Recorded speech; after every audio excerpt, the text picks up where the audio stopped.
Okay, let's get this out of the way. Atlas Fallen wasn't well received on initial release. Reviews were mediocre. Like most games these days, it was buggy and lacking. Here we are, a year later, Reign of Sands DLC was released, a rebranding of the game. It includes New Game Plus, a new opening sequence featuring Nile, and a new explorable region. I didn't play the game on initial release. With the recent improvements, it made this the ideal time to try it. Surprisingly, I thoroughly enjoyed nearly every minute of the 70 hours I spent immersed in this world. Yes, 70 hours. The game does have a few issues. However, the thrilling combat, insurmountable challenges, and captivating gameplay have me hooked. The big question is, with all the changes, is it worth playing now? I thought we were beaten. Atlas, a once beautiful and vibrant planet, is now a shattered, dystopian, and fallen world where the once mighty gods ruled. Centuries ago, the gods Thelos and Nile, vanity and infighting corrupted them, leading to the Great Cataclysm, an event that reshaped the world. The land is now a barren expanse of sand and ruin, harsh environments, and filled with horrid creatures known as wraiths. Man has no god to protect them, guide them, nor love them, and now must fend for themselves. The god of this world has subjugated humanity to ceaseless labor, the mining of essence. It's the planet's life force, and when harnessed, has unimaginable power. In this new world, unnamed are individuals relegated to the lowest social caste. They are compelled to toil relentlessly mining essence. Interesting how the protagonist of the story, an unnamed, is destined to become the gauntlet bearer. An unnamed would seemingly be the most unlikely to use such a powerful weapon. The power, which no human can handle, requires an intermediary to help harness. A partnership with Nile is needed as your success depends on this alliance. The most unlikely pair, an unnamed and an incarcerated god. The gauntlet, an artifact forged in the heart of the ancient civilization, holds the essence of the land itself and is said to grant unimaginable power to its wielder. You have no knowledge, no understanding of this artifact. Defeating the once formidable wraiths grants you a glimpse of your newfound power. The voice tells you there is much more potential to unlock. After the thrilling escape from Captain Morath and the Essence Caravan, and some exploration which includes upgrades, we stand before the sunken gates leading to the Knights. These gates are the entry point for the Knights of Bastengar. The gauntlet is not powerful enough to raise the structure and gain access. Now begins the venture to locate the lost shards to enhance the gauntlet. It is imperative that we speak with the Knights. Hundreds of years ago, the Knights of Bastengar rose. They were sworn to uphold the peace in a time when not one god was a clear ruler over the land. Not only did they keep the peace between all the people as they were intermediaries, organizers, and helpers, they brought order not by sword, but with their empathy, their presence. The coronation of the new queen, Thelos' right hand, marked the downfall of the Knights. Sometimes a pebble turns into an avalanche, and it can't be stopped, meaning war could not be prevented, not even by the Knights. Combat is fast-paced and challenging, with a high risk-reward dynamic. As the game progresses, the enemies are larger, their attacks become more varied, and their power increases. Additionally, in many encounters, the sheer volume of enemies can feel overwhelming. Learning the intricacies of combat, gear, and skills can turn any battle in your favor. Atlas Fallen is an action-adventure game with semi-RPG fundamentals. You do not receive XP for killing enemies nor completing missions. The leveling system is used solely for upgrading armor and enhancing essence stones. As you level up, your attack, defense, and abilities will improve, allowing you to handle more challenging encounters. Anvils are the equivalent to bonfires in Dark Souls. At an anvil, you are able to forge essence stones, upgrade your gear, fast travel, and save. The gauntlet is the centerpiece of the game and every aspect of your character. Your character's build, equipped weapons, idols, and essence stones, as well as all abilities, Sandskin, Dash, Reveal, and Crush all originate from the gauntlet. Your 3 deadly shape-shifting weapons are the Dune Cleaver, Sand Whip, and the Knuckle Dust. Each weapon has a base combo set. You can only equip 2 weapons simultaneously. Through gameplay, you'll discover the weapons that best suits your preferred playstyle. Sandskin is your primary defensive ability.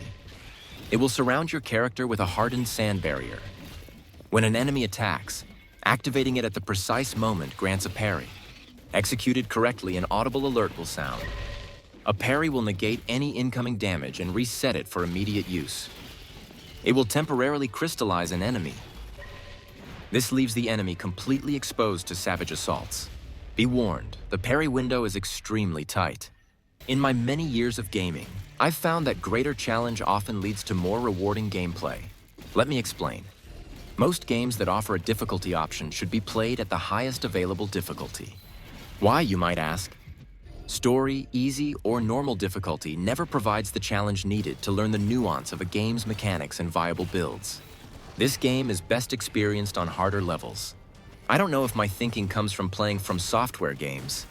Thoughtful preparation and honing of skills allows the game to be played, I feel, the way the developer intended. This will sound complex, but in practice, it's easy. The Gauntlet equips 3 active and 8 passive Essence Stones. There are 6 categories: damage, healing, tricks, survivability, momentum, and tainted. There are 3 classic tiers: bronze, silver, and gold. You have the freedom to select stones based on your style of play or what works best for the situation. There is momentum, a blue gauge that increases the more damage you inflict. The higher the momentum, the more damage you deal. The trade-off is you will receive more damage in return, creating a risk-reward dynamic. As momentum builds, surpassing thresholds will allow the use of the stones in a higher tier. Higher momentum will cause weapons to ascend. Ascension is when enough momentum is generated, your weapons become a stronger, more powerful variant, and the combos transform. Using Shatter with a max momentum gauge can inflict devastating damage. The downside is, the gauge will deplete if you are out of combat or hit by a momentum-draining attack. You are encouraged to fight and maintain the momentum. The combat mechanics are impressively deep and complex. The variety of custom builds is virtually limitless. This is a vast, expansive world covered primarily in sand. Aerial movements and sand surfing make it fun to zip around the terrain.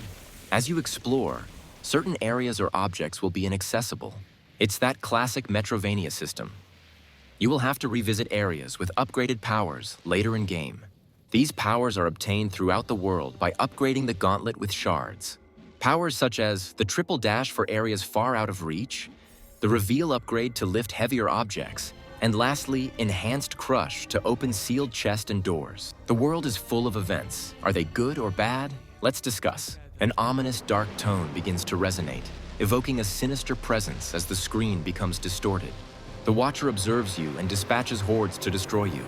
This is the Watcher's Fury, a random event in which you will be thrusted into a wave-based horde mode.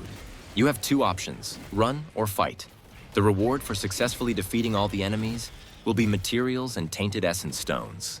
These variants, tainted, have both positive and negative effects. The positive attributes are far greater than regular essence stones, but you must account for the negative side effects. Watchtowers are tall, hulking structures that cast a red haze over an area. They loom over an area with a certain ominous presence. There is a guardian wraith and a great number of lesser wraiths that patrol near each tower. Splinter's note states, "The fog is actually sand suspended unnaturally in the air. Vanquishing the guardian will clear the obscuring haze and liberate the region from its grasp. Be prepared. The guardian wraith's immense power makes it a formidable adversary. Elite foes are a contentious point of the game. They are challenging, just ultimately forgettable. This game could use a little Dark Souls Lies of P, God of War DNA in this area. I remember fighting an elite with the skull icon. I can't recall its name or any specifics. Where was the dramatic cutscene, the huge introduction, a trophy to hang on my wall after taking that bastard down? These confrontations are the conversation that gamers share, recalling the details or number of attempts to defeat a named boss. Corruption breaches are a wave-based challenge that have optional objectives and mutators to modify the encounter. Rewards are unique. Sand echoes offer a captivating glimpse into the past. I can still hear the screams of those who died here that day.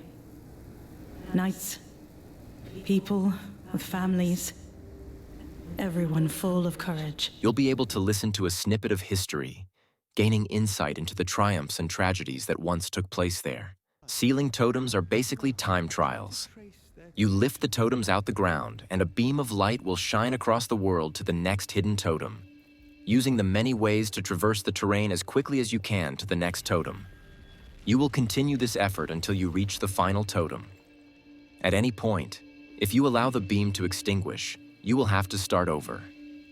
The hidden item's location will be revealed by the final totem. These are pretty fun because of the traversal. The rewards can be a shard to improve the gauntlet or a chest. The followers of Thalos have erected shrines throughout the world. It's our duty to destroy them. The reward is essence, which honestly a better source is killing wraiths.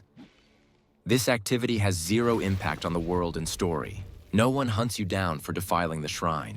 A threat meter would have added some consequence to action. Wildlife habitat is an activity to acquire hidden treasure map fragments. The process is to patiently follow the animal with a gold aura. When the animal stops, it will reveal the treasure.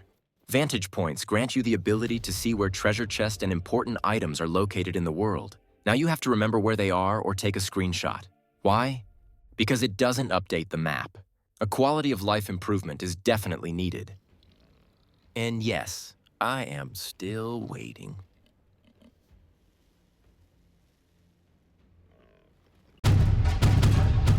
The new Game Plus mode elevates and takes the gameplay experience to a new level. Once the main storyline is complete, you can start a NG Plus journey with all previously unlocked abilities, gear, and enhancements intact. To stay in line, the gauntlet will require previous upgrades to follow the story's progress. There are 3 new armor sets in this mode. My favorite is Essence Cloak because of the unique trait it offers. There's also a new leveling system for your weapons. Both of these can be upgraded with a new material, Sacred Essence. The weapons upgrade path has a total of 14 new nodes. Sacred Essence can be acquired from multiple activities, rewarded for replaying previously completed missions, or purchased from the Wandering Vendor. There's no shortage of the material. This mode ramps up the challenge by introducing a new enemy, the Weaver, and increased use of the status effect, Affliction. The Weaver's primary purpose is to spread affliction and empower allies with it. Affliction damage reduces your maximum health. Afflicted enemies are in every encounter. In combat, it's best to prioritize any and all enemies that are afflicted. There are new Essence Stones in the lineup, allowing you to experiment with different character builds, mixing and matching skills and gear to create new synergies. Whether you're a veteran or a newcomer, NG Plus was very well thought out and provides unforgettable replayability.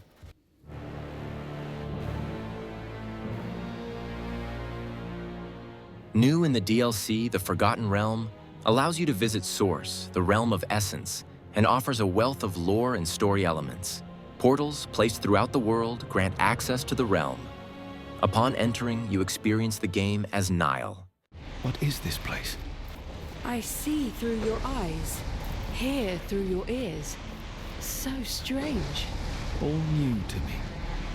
Yet I sense I have been here before. Countless mysteries are discovered on each journey to the Forgotten Realm. Nile has the power and attacks of the Wraiths. It appears you have a wraith's power. True. It seems that in this realm I can mimic their spells. Echoes at the Headless Statue allow you to hear past conversations that Nile and Thalos shared.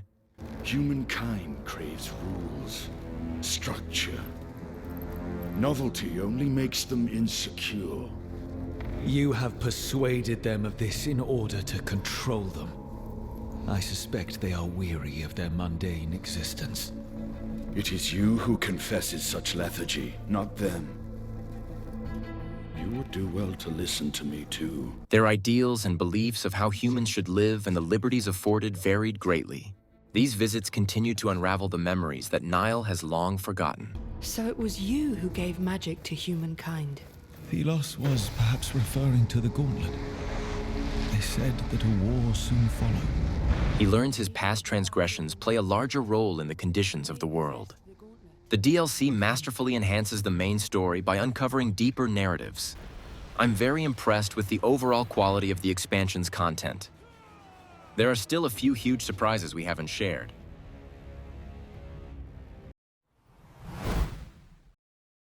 In conclusion, Atlas Fallen is a must-play title in 2024. Developed by Deck 13 Interactive, this game showcases their expertise in game development. With its captivating world, engaging gameplay mechanics, and deep customization options, it offers an immersive experience that keeps players invested. The blend of exploration, combat, and rich lore ensures that both newcomers and those giving it a second chance will find something to enjoy. Don't miss out on this exciting adventure. Dive into Atlas Fallen and experience its wonders for yourself. Thanks so much for watching. Please click the like button, it would be appreciated. More content coming soon. Thanks again.